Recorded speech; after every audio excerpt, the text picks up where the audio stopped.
Assalamualaikum warahmatullahi wabarakatuh.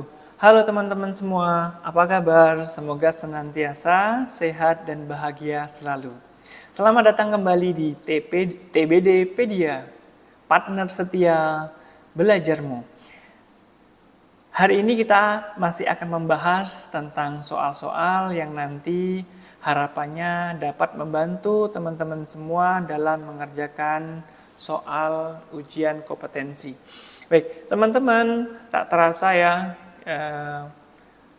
ternyata hari ini kita sudah masuk ke bulan Ramadan dan tentunya kami mengucapkan selamat berpuasa bagi yang menjalankannya dan semoga dengan bulan puasa ini teman-teman yang sedang menjalannya diberikan kekuatan dan diberikan kemudahan.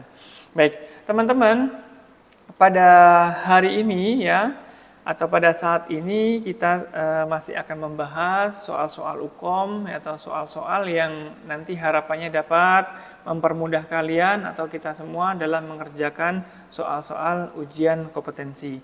Tak terasa kita sudah masuk ke episode ke-11 ya teman-teman, sudah cukup banyak nih, dan semoga sampai ke episode 11 ini teman-teman lebih paham lagi terkait dengan hal-hal yang berkaitan dengan soal-soal ujian kompetensi. Untuk pembahasan soal ini juga akan selalu tayang di hari Senin, Rabu, dan Jumat. Jangan lupa teman-teman, untuk kesempurnaan ataupun kesuksesan ya dari channel ini, mohon untuk subscribe, kemudian bisa like, komen, dan share ya kepada teman-teman kalian supaya channel ini bisa lebih berkembang. Nah, sebelum kita lanjut, teman-teman, hari ini kita akan membahas soal-soal yang berkaitan dengan rekrutmen dan seleksi donor, masih membahas tentang seputar itu ya. Nah, sebelum kita lanjut ya, pada episode ke-7 ya, pada episode ke-7 itu saya berjanji ya, atau kita berjanji akan membahas tentang aturan ya untuk lolos atau tidaknya seseorang yang menstruasi. Nah, soal tersebut yaitu seorang wanita umur 23 tahun datang ke PMI untuk donor darah. Hasil pemeriksaan tekanan darah 90/60, nadi 80 kali per menit, suhu 37, golongan darah O, dan saat dilakukan interview atau saat komunikasi dengan petugas, wanita tersebut pasca menstruasi H+1. Tiba-tiba wanita tersebut mengatakan pusing seperti hendak pingsan. Petugas melakukan pemeriksaan, didapatkan Hb 14 mg per desiliter. Apakah wanita tersebut lolos donor? Ya. Jawabannya adalah kemarin ya saya menyampaikan bahwa jawabannya adalah belum lolos donor. Ya. Belum lolos donor karena apa? Karena dia pasca menstruasi. Ya. Karena pasca menstruasi. Nah, terkait dengan pasca menstruasi ini teman-teman, ya, memang tidak ada aturan khusus ya, tidak ada aturan khusus terkait dengan menstruasi ini. Namun di PMI masing-masing ya, di PMI masing-masing itu memiliki kebijakan ya, memiliki kebijakan terkait dengan menstruasi. Ada yang mengatakan bahwa satu PMI mengatakan bahwa wanita pasca menstruasi itu boleh lolos donor atau boleh donor itu ketika H+3 dengan nilai Hb 13,5. Ada lagi dari survei yang kami dapatkan ya dari beberapa PMI yang mengatakan bahwa seorang wanita pasca menstruasi itu boleh lolos donor atau diloloskan donor ketika dia H+7 dengan Hb standar yaitu 12,5. Nah, jika nanti teman-teman mendapati soal seperti itu, maka teman-teman bisa menggunakan patokan ya. Yang menggunakan patokan adalah hari yang minimal untuk bisa diloloskan donor yaitu H+3. Ya, H+3. H+3 itu berarti nanti bisa untuk lolos donor, teman-teman. Nah, bagaimana dengan HB? Nah, kalau dengan HB tentunya syarat yang untuk meloloskan itu adalah ketika nilai HB itu adalah 12,5. Walaupun ada yang mengatakan bahwa harus 13,5. Namun itu tadi dikembalikan ke masing-masing ya, masing-masing PMI karena itu memiliki kebijakan masing-masing. Namun kalau dari apa yang kami survei, apa yang kami teliti dari beberapa PMI itu dapat kami simpulkan bahwa untuk lolos donornya seorang wanita yang pasca menstruasi itu adalah minimal H+3 atau hari ketiga setelah menstruasi dengan HB 12,5. Nah, itu ya teman-teman ya, terkait dengan syarat lolos donor seorang wanita pasca menstruasi itu adalah H+3 dengan standar HB 12,5.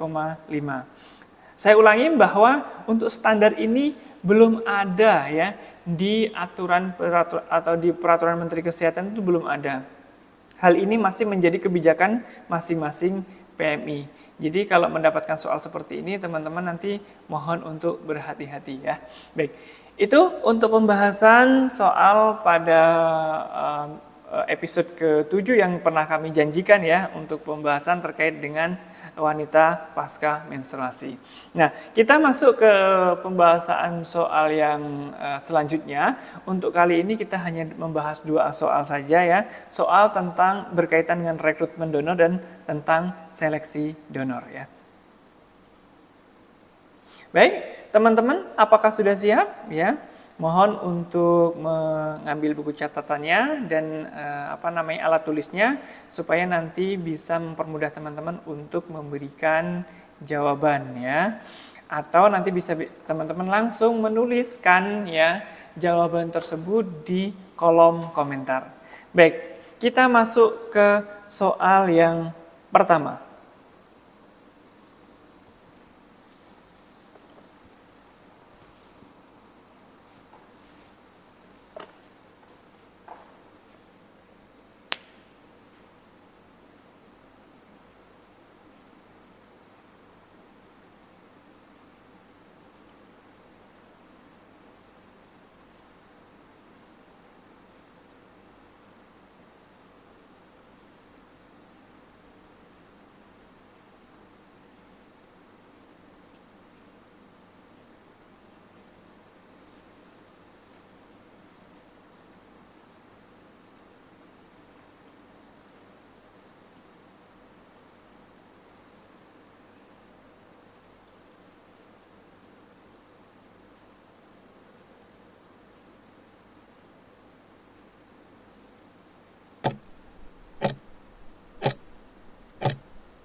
Soal yang kedua,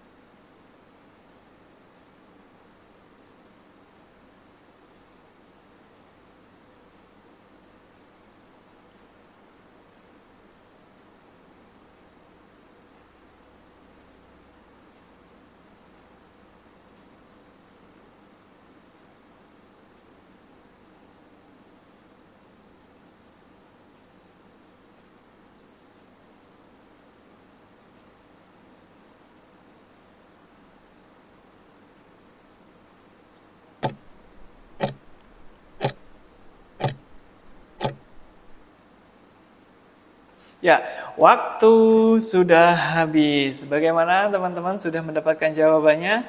Silahkan tuliskan jawaban Anda atau jawaban teman-teman semua di kolom komentar ya. Supaya nanti kita bisa meng-cross-check bersama terkait dengan jawaban yang sudah dituliskan. Nah, kita langsung saja ya, kita tidak membuang waktu, kita akan membahas soal yang pertama ya. Baik.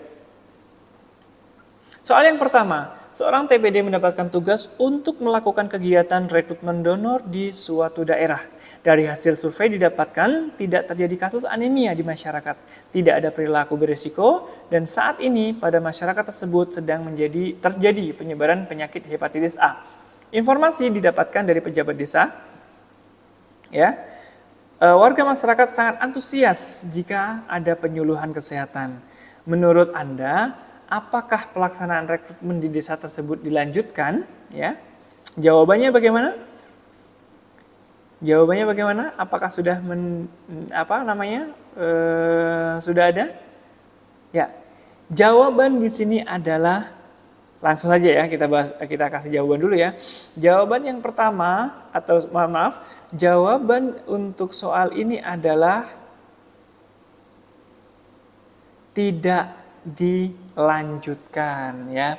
Kenapa kok rekrutmen tidak dilanjutkan ya? Karena di sini sedang terjadi penyebaran penyakit ya. Penyebaran penyakit hepatitis A. Nah, bagaimana kok ini menjadi alasan kok tidak dilanjutkan? Kita meninjau kembali di peraturan Menteri Kesehatan ya, tahun 2015 nomor 91 yang di sana menyampaikan bahwa rekrutmen pendonor ditujukan di wilayah pendonor dengan kelompok resiko rendah. Tidak dianjurkan dilakukan rekrutmen donor di daerah di wilayah dengan kelompok populasi dengan tingkat permasalahan gizi yang kurang baik, kemudian di daerah yang sedang terjadi wabah penyakit, dan di tempat dengan populasi angka penyakit infeksi yang dapat ditularkan melalui darah ya, misalkan lembaga permasyarakatan, rehabilitasi ataupun populasi dengan kelompok masyarakat dengan berperilaku resiko tinggi. Nah, ini saya sudah menyampaikan bahwa memang 4 parameter yang digunakan untuk lolos tidaknya donor tersebut ya, lolos atau tidaknya donor tersebut ya. Namun kita harus melihat bahwa pada desa tersebut itu sudah sedang terjadi penyebaran penyakit. Nah, ketika terjadi penyebaran penyakit, berarti kita dapat simpulkan bahwa di daerah tersebut itu sedang terjadi wabah ya teman-teman, sedang terjadi wabah. Berarti poin kedua ini masuk dalam pembahasan soal tersebut ya. Jadi ketika terjadi wabah, apapun wabahnya di sana memang tidak disebutkan wabah secara rinci, namun ketika terjadi wabah di situ berarti dia tidak dapat dilakukan kegiatan rekrutmen donor baik melalui penyuluhan atau bakti sosial ya. Nah, tadi saya sampaikan ya pada poin bawah ini ya. Ini memang yang menjadi 4 parameter tadi, 4 parameter apakah darah itu bisa lolos atau tidak, itu memang saat ini baru berdasarkan 4 parameter ya. Ada HIV, sifilis, hepatitis C, dan hepatitis B. Nah, pada soal sebenarnya penyebaran penyakit hepatitis A itu tidak termasuk di dalam 4 parameter tersebut. Tapi penyebaran penyakit hepatitis A tersebut pada desa tersebut itu termasuk bagian daripada wabah. Nah, sedangkan di daerah yang sedang terjadi wabah ya, daerah yang sedang terjadi wabah itu dilarang dilakukan kegiatan rekrutmen donor. Nah, itu teman-teman pembahasan untuk soal pertama ya. Bagaimana? Apakah sudah cukup jelas untuk pembahasan soal pertama ini? Sebenarnya soal ini hampir mirip sekali pada pembahasan soal episode 5 ya. Nanti teman bisa mengcross-check kembali biar nanti bisa saling berkaitan. Jika belum menonton episode 5, teman-teman silakan untuk menonton di episode kelima supaya bisa apa sih persamaan dan perbedaannya dari soal yang kemarin sama yang saat ini. Nah, itu untuk soal yang pertama, teman-teman. Kemudian selanjutnya soal yang kedua. Calon pendonor 23 tahun datang ke ruang screening untuk pemeriksaan kesehatan. Hasil pemeriksaan didapatkan tekanan darah 130/90, nadi 80, suhu 36, HB 12,5, dan calon donor terlihat tegang ya. Hasil pengkajian tampilan pendonor tampak sklera mata itu berwarna kuning ya, bagian kuku dan bagian wajah juga terlihat kuning. Kemudian apa yang menyebabkan klien tersebut gagal donor? Ya, sudah ada di samping jawabannya teman-teman ya. Yaitu apa? Jawabannya adalah jaundice. Ya. Jaundice apa? Jaundice atau icterus itu adalah kondisi ketika terjadi perubahan warna kekuningan pada kulit, bagian putih pada mata atau sklera mata dan membran mukosa. Nah, ya sudah awet sama aja ya, belum ya, kepencet, mohon maaf. Jadi pada soal ini ya, pada soal nomor 2 ini, yang menyebabkan seseorang itu gagal donor itu bukan karena tekanan darahnya, bukan karena anemia, bukan karena suhu tinggi atau karena klien cemas atau tegang di sana, tapi karena adanya jaundice. Jaundice apa? Jaundice itu adalah kondisi atau terjadi perubahan warna ya pada kulit ya, pada kulit kita yang tampaknya seperti misalkan berwarna putih atau berwarna kulit kita agak berwarna gelap, itu akan berubah menjadi sedikit kekuning-kuningan. Kemudian bagian sklera mata teman-teman ya, pada mata kita itu, bola mata kita kan ada yang berwarna putih itu. Nah itu nanti akan terlihat kuning. Dan juga membran mukosanya seperti itu. Nah jawaban ini berarti kalau kita melihat dari peraturan Menteri Kesehatan ya, itu kita akan melihat pada aturan yang ada pada ini, pada kriteria seleksi donor. Pada kriteria seleksi donor ini ya, teman-teman, kita bisa melihat pada penampilan donor ya. Penampilan donor itu adalah anemia, jaundice, sianosis, dyspnea, ketidakstabilan mental dan juga ada alkohol atau keracunan obat. Nah, dari kasus ini yang sangat tampak yaitu adalah jaundice atau kulit berwarna kuning ya. Jadi yang menyebabkan seseorang ini atau calon pendonor ini gagal untuk ke tahap selanjutnya atau gagal dalam lolos donor atau tidak bisa lolos donor itu karena dia terjadi atau terdapat jaundice ya. Nah, jaundice sendiri itu apa sebenarnya? Jaundice sendiri itu adalah salah satu tanda seseorang itu terkena suatu penyakit sebenarnya, yaitu penyakit hati ya. Penyakit hati atau atau penyakit tersebut yang disebabkan karena virus ya, hepatitis B ataupun C di sana ya. Jadi kesimpulan pada soal nomor 2 ini adalah jawabannya adalah C, yaitu jaundice ya.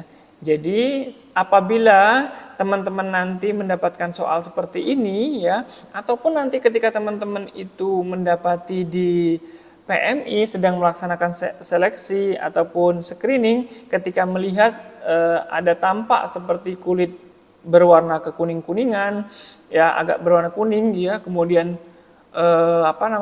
skleranya atau bagian mata berwarna putih itu dia terlihat kuning, berarti itu perlu kita lakukan penolakan seperti itu ya. Namun apabila ini menjadi atau terjadi misalkan pendonor itu tidak mau untuk ditolak, mau tetap lakukan donor, maka baiknya untuk dikonsultasikan kepada penanggung jawab dari UTD tersebut ya. Baik, demikian teman-teman pembahasan soal ya. Untuk saat ini hanya 2 soal saja ya tentang rekrutmen dan seleksi, dan semoga yang sedikit ini dapat bermanfaat bagi teman-teman semua. Dan apabila kami dalam menyampaikan ini terjadi banyak kesalahan atau banyak ada yang ingin disampaikan, klarifikasi ataupun memberikan sanggahan terkait dengan pembahasan soal pada hari ini atau pada saat ini, maka teman-teman bisa menuliskan pada kolom komentar ya. Demikian teman-teman yang bisa kami sampaikan ya. semoga bermanfaat bagi kita semua. Dan sekali lagi kami mohon maaf apabila banyak kesalahan dalam menyampaikan. Dan sampai jumpa lagi di pembahasan soal hukum selanjutnya. Terima kasih. Wabillahi taufiq wal hidayah. Wassalamualaikum warahmatullahi wabarakatuh.